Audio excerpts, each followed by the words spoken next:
क्यों मैं महात्मा विदुर नहीं हो सकता? उसका कारण यह है कि जब मेरी लोकसभा के उठाए सवालों पे जवाब दिया तो उन्होंने मेरे बारे में कुछ टिप्पणी की। हालांकि मैं मानूंगा कि आप महापुरुषों के कारवा को आगे बढ़ाने का काम कर रहे हैं। मैं गर्व से कह सकता हूं मेरे भाइयों बहनों, मेरे बहुजन समाज के हिस्सेदारों, पहरेदारों, आज इस मंच पे दलितों, पिछड़ों, आदिवासियों, मुसलमानों का, ईसाइयों का, जैनों का, बौद्धिस्टों का, सिखों का जमावड़ा लगा हुआ है। ये इस बात का उदाहरण है कि हमने सिर्फ राजनीतिक दल नहीं बनाया, हमने बहुजन समाज बना के दिखाने का काम उत्तर प्रदेश में किया।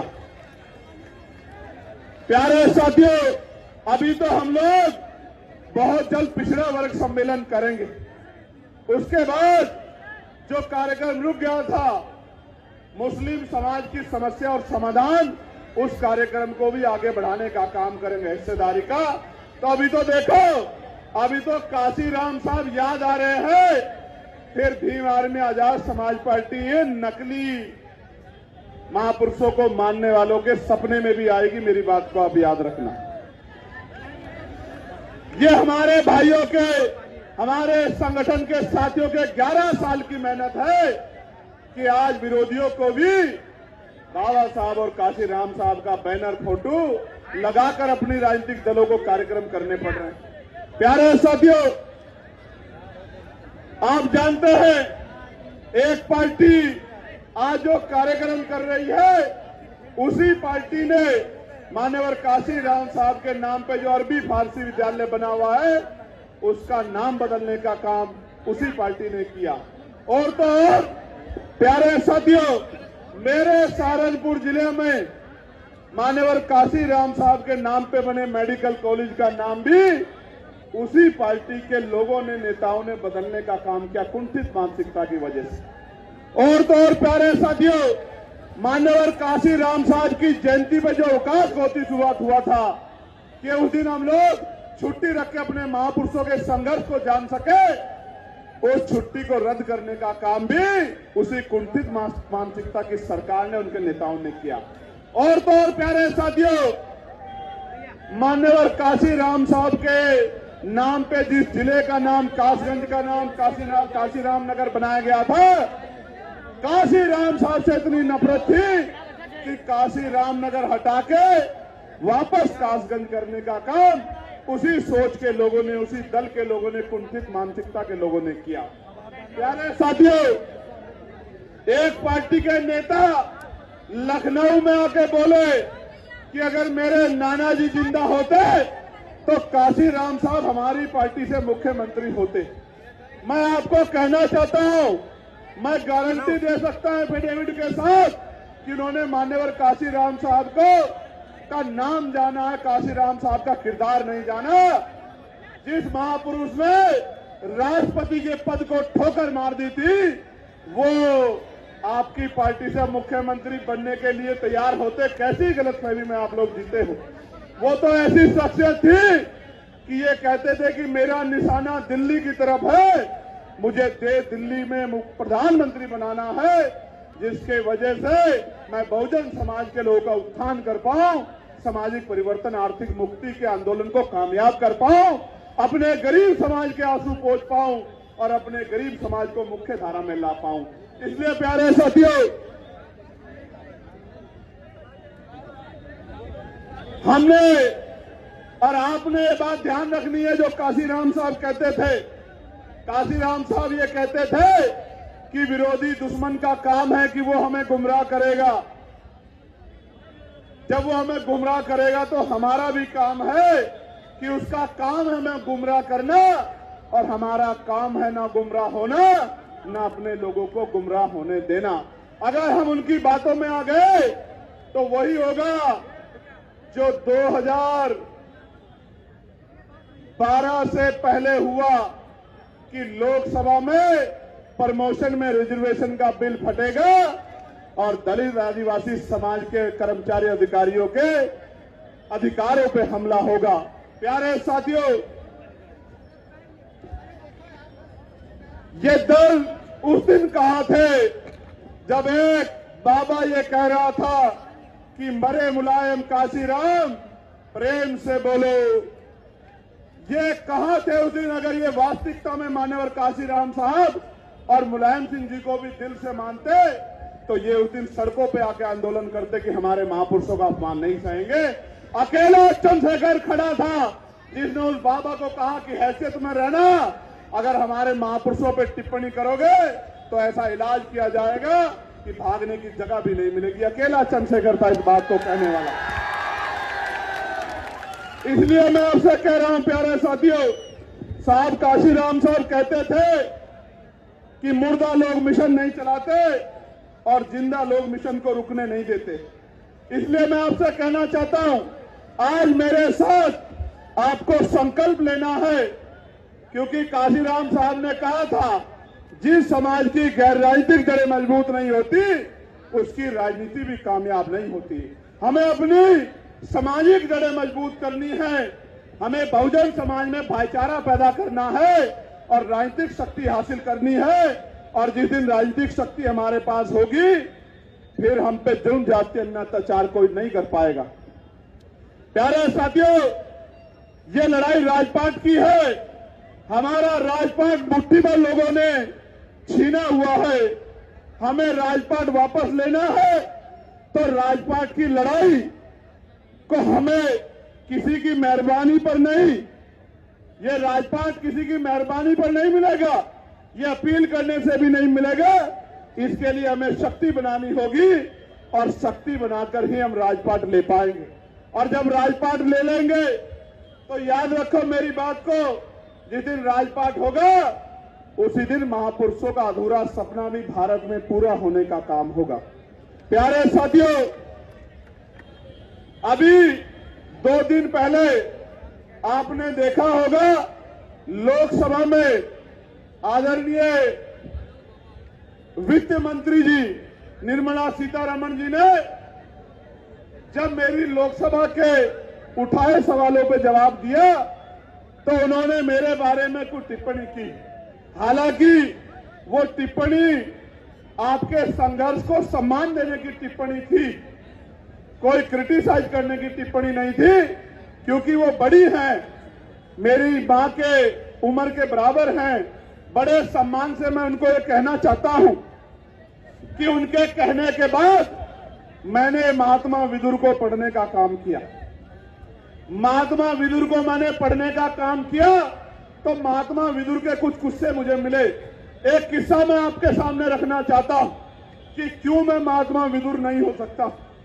उसका कारण यह है कि एक बार महाकाव्य महाभारत में जब द्रौपदी का चीरहरण हो रहा था, दुर्योधन के इशारे पे दुशासन चीरहरण कर रहे थे, तो पूरी सभा बैठ के तमाशा देख रही थी।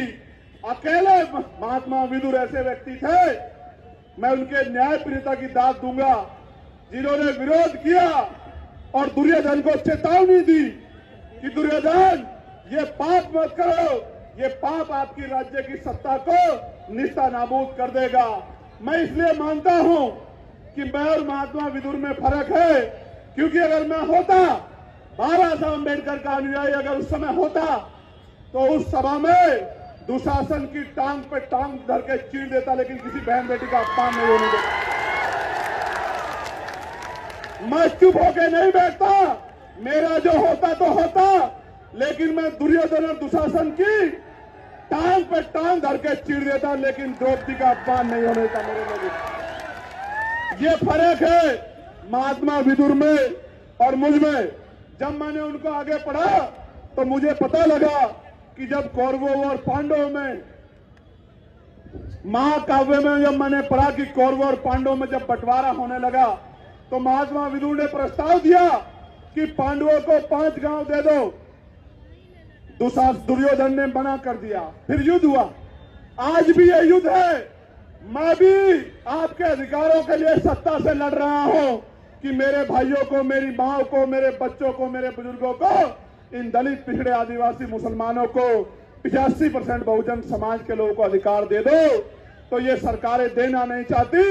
आज भी युद्ध होगा, उस समय युद्ध तलवार भालों से होता था, बंदूकों से होता था। आज का युद्ध बटन दबा के होगा, वोट की ताकत पे होगा।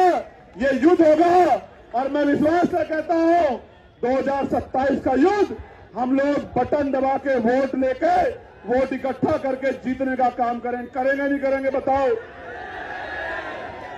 आपके लिए आपको याद होगा अभी यूजीसी पे गाइडलाइन आई, जिस तरह उस सभा में सब लोग चुपचाप बैठे थे, यूजीसी पे भी जो आपका नेता बनने का ढोंग करते हैं दलित पिछड़े समाज के नेता, उनमें से एक का मुंह नहीं खुला। पूरा मंच यहां गवाह है, बहुजन समाज की सब जातियों के लोग बैठे हो। बताओ यूजीसी की गाइडलाइन, जो हमारे पढ़ने वाले बच्चे जिनको हमने खून पसीना लगा के यूनिवर्सिटी में भेजा, उनके साथ जो अन्याय होता है, रोहित की जो हत्या हुई, पायल की जो हत्या हुई, उनकी हत्याओं को रोकने के लिए वो जब गाइडलाइन बनी तो आपके जो तथाकथित नेता अपने आप को जो आज जयंतियां भी मना रहे हैं, बताओ एक के मुंह से आवाज निकली क्या?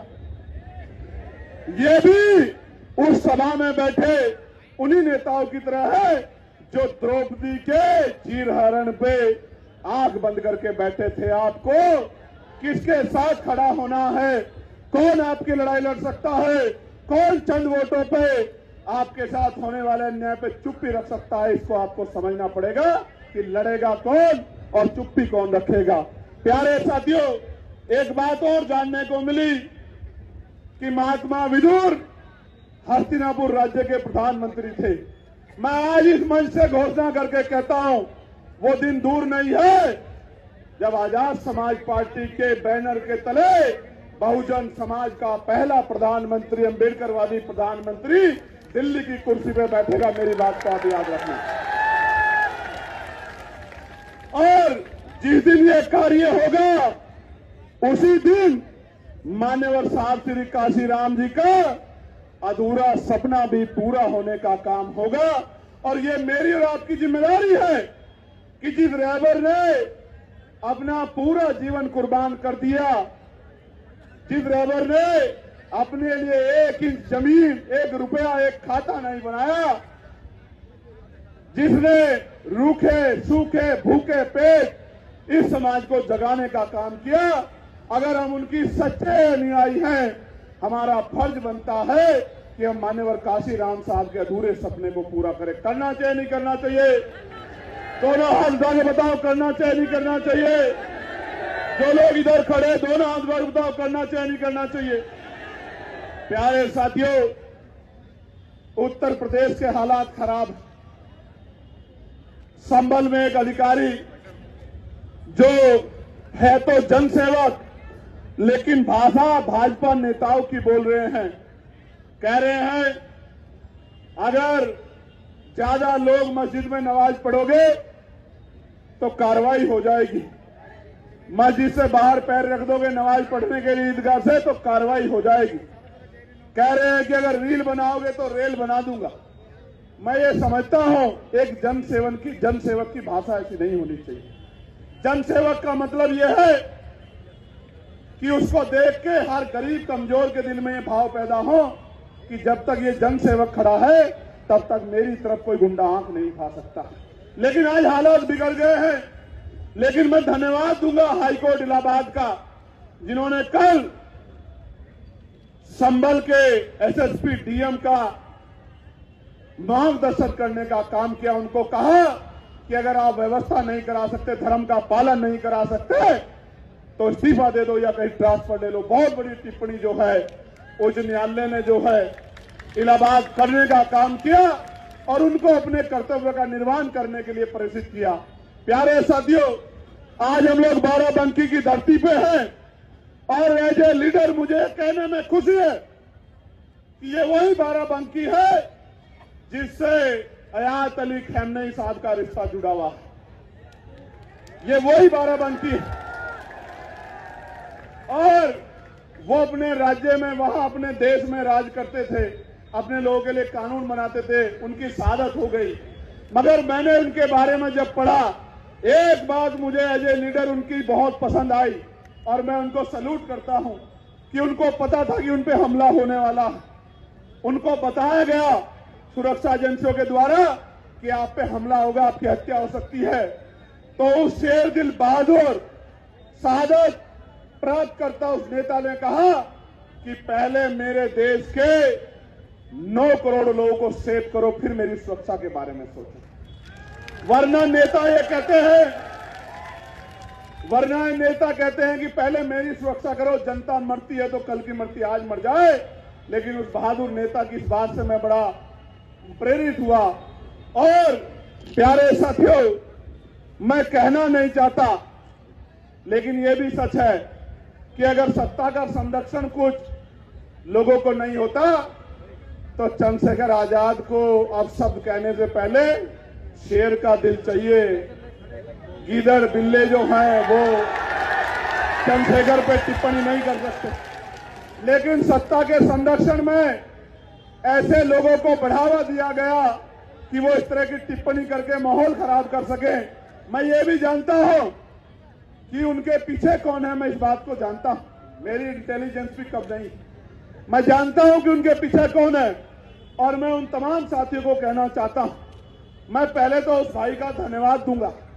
इसलिए धन्यवाद दूंगा क्योंकि उसकी बार बार के हमले ने, जो उसने लाइव आके किया, मेरे सोए हुए लोगों को जगाने का काम किया और बहुजन समाज के लोगों में भाईचारा पैदा करने का काम किया। मैं इसके लिए उस भाई का धन्यवाद देता हूं और उसको मैं ये बताना चाहता हूं, उसको भी, उसके आका को भी, कि याद रखना मेरा नाम एडवोकेट चंद्रशेखर आजाद है। मैं किसी का कर्ज उधार नहीं छोड़ता हूं। राजकाज बनने दो, सूद समेत अगर कर्ज नहीं उतारा तो मेरा नाम चंद्रशेखर आजाद नहीं, याद रखना। प्यारे साथियों, मैं इसलिए नहीं कहना चाहता उन लोगों पे कुछ भी, क्योंकि वो एक सोची समझी साजिश से काम कर रहे हैं। उनको पता आजाद समाज पार्टी ताकत बना रही है, और वो ये भी जानते हैं कि चंद्रशेखर आजाद और तमाम साथी आजाद समाज पार्टी के मरने मिटने को तैयार हैं, लेकिन बहुजन समाज के अधिकारों को छीनने नहीं देंगे। इसलिए वो जानबूझ के हमारे जो नौजवान शक्ति है उसको पथ भ्रष्ट करना चाहते हैं, उनका ध्यान इधर उधर करना चाहते हैं। मैं आपको कहना चाहता हूं, ऐसे किसी व्यक्ति पे मत ध्यान दो, अपने काम पे ध्यान दो। अगर आप मेरी बात पे पहरा देके अगले 6-7 महीने उस पर काम करते रहे, मैं गारंटी से कह सकता हूं कि पूरे उत्तर प्रदेश में किसी गरीब की तरफ आंख उठाने वाला कोई गुंडा बचेगा नहीं। मेरी बात को आप याद रखिए। प्यारे साथियों, उत्तर प्रदेश के क्या हाल है? उत्तर प्रदेश में ऐलानिया कत्ल हो रहे हैं, ऐलानिया कत्ल। अभी बदायूं में ऐलानिया कत्ल हुआ। 2 महीने पहले सुधीर गुप्ता जी ने एप्लीकेशन दी कि मेरी जान को खतरा है, मुझे धमकियां मिल रही है, लेकिन उस बात को नजरअंदाज कर दिया गया। तो जाके एक अपराधी ने 2 लोगों की सरेआम हत्या कर दी। ये ऐलानिया कत्ल उत्तर प्रदेश में हो रहे और मुख्यमंत्री कहते हैं कानून का राज स्थापित है। मेरी बात पर गौर करना साथियों। संभल में किशोरी के साथ गैंगरेप हुआ, कल मैंने ट्वीट किया था, और मुख्यमंत्री कहते हैं हर चौराहे पे यमराज खड़ा। लेकिन यमराज, जब गुंडे भारतीय जनता पार्टी से जुड़े हुए होते हैं तो यमराज छुट्टी पे चले जाते हैं। प्यारे साथियों, कब साड़ के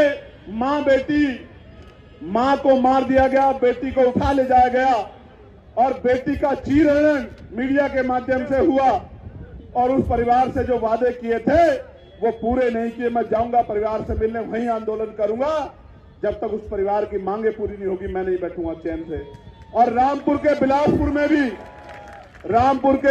में भी एक पुलिस की जवान के द्वारा गोली मार के हत्या कर दी गई थी।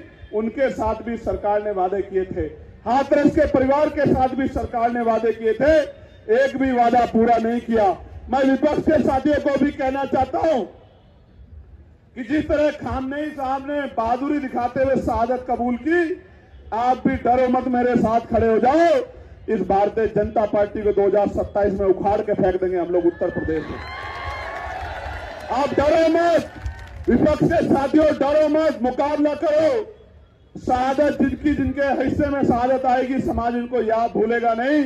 और जो लोग अंदर से समझौता करके बीजेपी का काम करेंगे, समाज उनको भी भूलेगा नहीं।